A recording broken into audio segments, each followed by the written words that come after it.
The Mariners have had arguably the best farm system in all of baseball. Lots of top prospects and guys who are close to making the jump to the bigs. Montes, Michael Arroyo, attracting a lot of attention in Tacoma. The Rainiers scored a season-high 18 runs last night, winning 18-4 in Las Vegas. All right, so we bring up these guys and we talk about them on a regular basis. We've talked a lot about Cade Anderson, the stud pitcher, Ryan Sloan, another stud pitcher. Everybody's kind of waiting to see when they're going to break into the bigs. But let's talk about Arroyo and Montes. These are guys who just recently got promoted to AAA, and they seem to be making that transition seamlessly. Yeah, when you overwhelm the competition, that's a good rule. That's when you need to go up a step, and that's what they're doing with these two guys. And they're two different players. Arroyo, a middle infielder with really good bat-to-ball skills, and talking to a scout that's pretty intimate with the Mariners, he really likes Arroyo. He thinks he's going to be a really good major leaguer, probably the most advanced bat of the group. Montes has got that Alvarez look-alike going on, and to put the numbers of home runs and RBIs that he's posted in a big park in Arkansas, that tells you something about his power. He's got some holes. He's got to fill them. But from what I understand from this scout that I talked to, he loves his attitude. He's got a great work ethic. He's a great kid. He's going to work hard to make himself a complete player, and this is just a great step in the right direction for both these young players, and they're getting that much closer to the big leagues. And you're seeing these defensive plays right here by Montes. Like, that's where his gap is typically. But, I mean, he made some fantastic catches. It seems like he's definitely trying to work on that defense to really kind of raise his stock a little bit, because we already know he's one of the best hitters. Yeah, you don't want to become Alvarez, where you're really a DH, and every once in a while you go out and play in left field. Just because you're standing out there doesn't mean you're actually playing left field. So he doesn't want to be that player. You want to be an everyday guy. I mean, that's one of the things that concerns me a little bit about Canzone, is he doesn't play the outfield.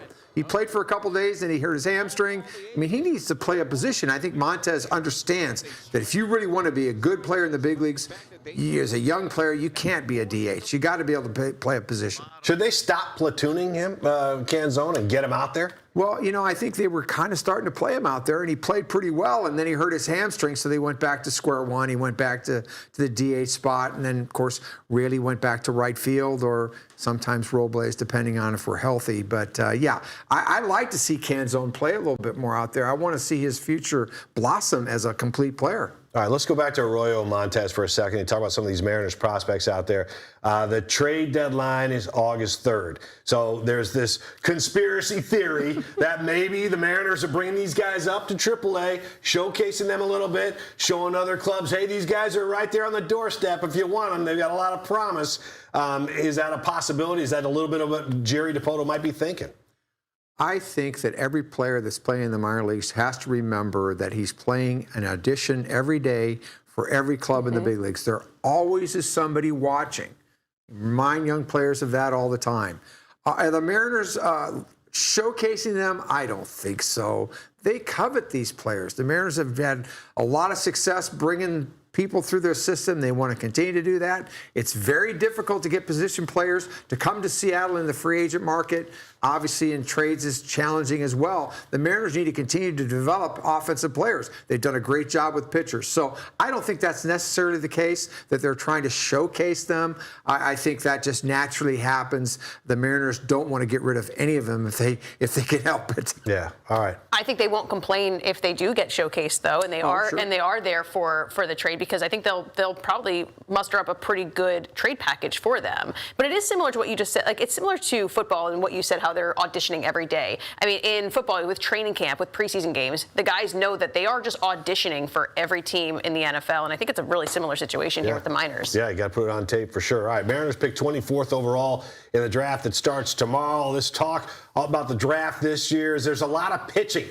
For more on the draft, it's time for a deep diving Dusty Baker. Lots of choices for the Mariners, and start us off, Dusty. Where do you see these guys going as far as position, maybe?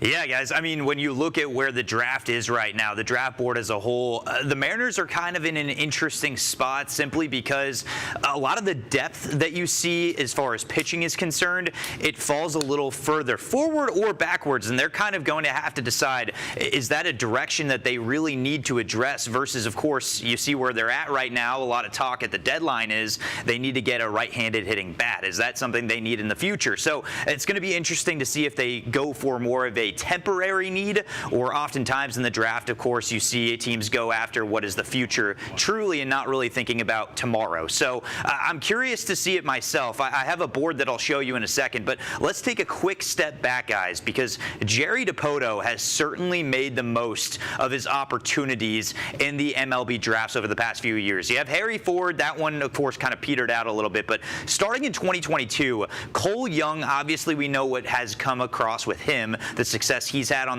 the field at second base. Then you had Colt Emerson in 2023. Farmelo is a top prospect, and then Ty Pete was kind of another pick there that where it's kind of more of wait and see.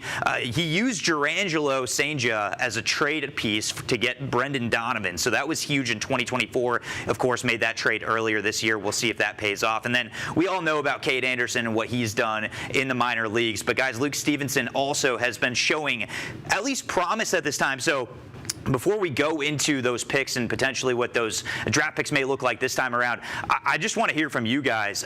Do you feel like what Dipoto has done thus far has kind of set them up for the future the way that Mariners fans would hope? Yeah, I mean, the word on Dipoto, he's been on a heater. I mean, you just showed a couple of guys, and Harry Ford, there's just no room for him on this squad with Raleigh there and going to be there for a long time. So that's the thing. You start getting these great players, these young players, you develop them, and then where do you put them? You know, right. It's tough. And that was only like the first round picks they've got. I mean, Right. before that, you had Bryce Miller, you had Logan Gilbert, you had George Kirby. I mean, they really know how to hit in the drafts. And I think this front office has done a phenomenal job both drafting and getting free agents in recent history. Yeah, Jerry and his team, they've really focused on it. They put a lot of money into it. They put a lot of effort into it, and it's really paying them dividends. Their pitchers have been brilliant that they've drafted. Evan White didn't quite pencil out, but for the most part, Jerry's been really on cue. I think the challenge now is that, you get better, you don't draft quite as high. But there's a lot of depth in baseball. You don't really know how it's all going to shake out. There's lots of guys that have been drafted down in the draft that became all-stars. So it's not any exact science. Yeah, it's kind of fun to see those kind of players too. But all right, Dusty, this is the part of the program where you throw out a bunch of names no one's ever heard of. So go ahead. That's my strength, guys. I love to just throw, I mean, at some point in time, my friends and I joke that you never know what jobs these guys may have that I'll throw out in 10 years from now. But for right now, these guys have big names, big opportunity. So here are the potential draft targets I have listed right now for the Mariners. There are going to be a lot of arguments about what direction they go, because do they, as I mentioned, go the direction of the youth? Do they go the high school route? And we did have some quotes coming our way from earlier today. This was from the director of amateur scouting, Scott Hunter, saying they have roughly 14 guys on their board right now that they're targeting. He said that at the end of the day, they won't be necessarily going for the college guy if the high school product is a better piece moving forward. But so let's go back to that board, because you're going to notice right here, there are a lot of college bats that I see as future opportunities and prospects for this Mariners organization that can contribute really right now. And so starting with Ace Reese, he's a third baseman for Mississippi State. He had such a great year this past year. He had 336, 721 slugging. You're talking about ranked high in college baseball in nearly every category, 24 home runs. But at the end of the day, he's a left-handed hitter at third base. So where they slot right now at the 24th pick, he may slide to them. Do they take him even if he slides? That is a big question. I think they go closer to outfield. So Zion Rose is a guy that I've seen in person, and he is a beast of a human being, super muscular, strong, talented. You're talking about an athlete, right-handed hitter, 6'1", 200 pounds with speed.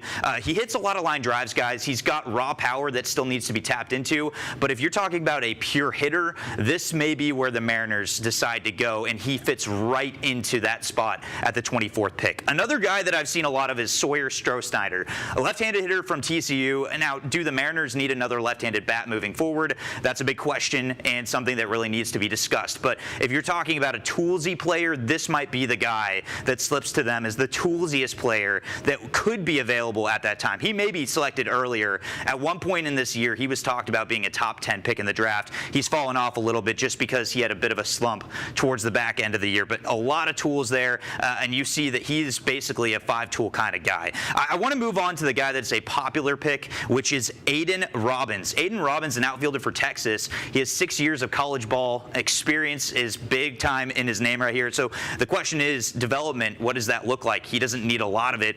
It's going to be interesting, though. He's got a very average arm in the outfield, but he can play all outfield positions. He's considered an aggressive hitter. He chases more often, but he also hits the ball hard. And if you saw what Otto Lopez did this past week, that's kind of what he projects, but with more power. So could be interesting to see what he does if they decide to go that route, right-handed hitter. And the last one that really sticks out to me is A.J. Gracia, Duke transfer to Virginia. Ultimately, he was able to rake at Virginia. He hit very well in the ACC. He's 6'3". He can grow in his strength, play virtually any outfield position. He is more of what you consider a safe pick. And I will show you this, guys, because I don't want to leave out the concept that there are the potential opportunities to go after pitching. So some honorable mentions could be Tegan Kuhns from Tennessee. You have the left-hander Cole Carlin from ASU. And then there's 3 high school names that if the Mariners decide to do what Hunter talked about, if they slip to them or they just don't see college arms or bats that make sense for them, you could see Brody Bamia from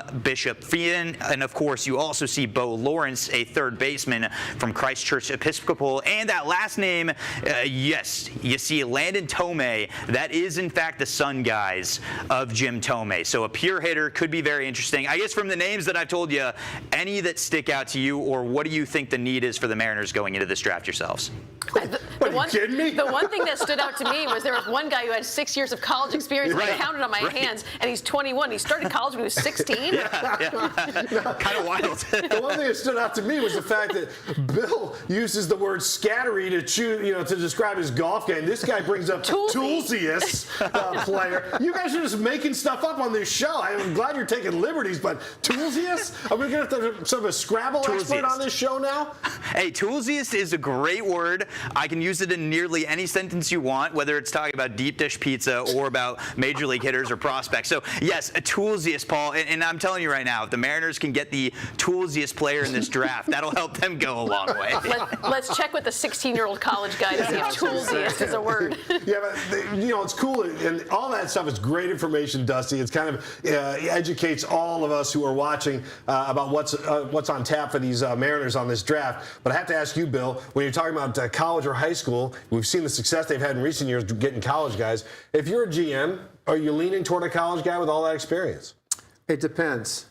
What an answer, thanks. right? I think you're weighing everything out based upon how much upside you think the guy has, and it's going to be weighed against a guy that's going to be closer to the big leagues, and he's got to be more refined. And then you might be thinking about a need, for example, at third base. I think they have a real need. Corner outfield, they have a real need.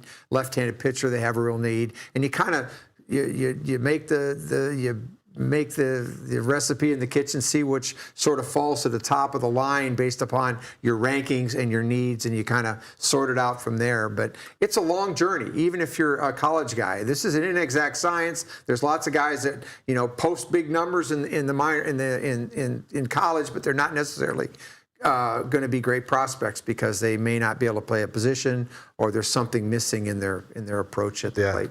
Yeah, it's interesting. You watch the Major League draft, it feels a lot like the NHL draft. These guys are all really trying to grab teenagers and super young guys with a lot of potential. And Dusty, when you look at this and the fact that, you look at the guys on your board there, who would you lean toward, Dusty, since you're the deep diver here? I like Zion Rose. I mean, I thought that looked good. But if you had to lean on some of those picks, which one would you think? I'm right there with you, actually. And maybe part of it's a little biased. I've actually seen him in person and grow over the years. But Zion Rose has the most potential for growth and really developing his power, because he is a pure hitter. You see right there, he hit .417.